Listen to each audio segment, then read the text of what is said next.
امام علی علیہ السلام جنگ جمل میں ایک شخص کو بھیجتے ہیں کہ وہ جائے قرآن کی تلاوت کرے، بلکہ یہ لوگ جو ہے قرآن کی تلاوت سنیں اور ہدایت پا جائیں اور صحیح راستے پر آ جائیں۔ اب دیکھیے، پہلے تو یہ سوچئے، ایک عقلی بات آپ یہ سوچئے کہ جنگ جمل کب کا واقعہ ہے۔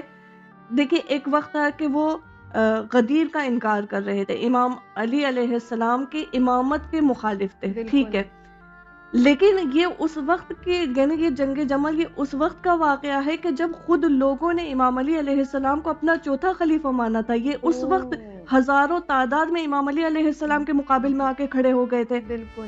تو امام علی علیہ السلام نے ایک شخص کو بھیجا کہ جن کا نام تھا مسلم مجاشعی۔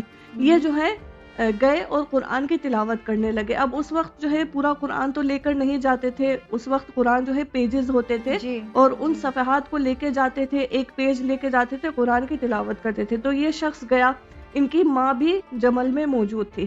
یہ شخص گیا اور انہوں نے قرآن کی تلاوت کرنا شروع کی۔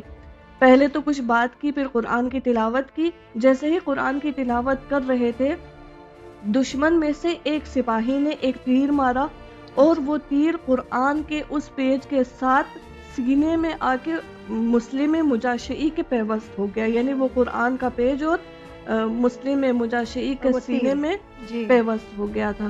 اب جیسے ہی ان کی ماں نے یہ حالت دیکھی تو فوراً جنازے پر آئی اور کہنے لگی کہ میرے بیٹے نے کیا غلط کیا تھا، وہ تو صرف موعظہ کر رہا تھا، وہ تو جنگ کرنے کی نیت سے نہیں آیا تھا۔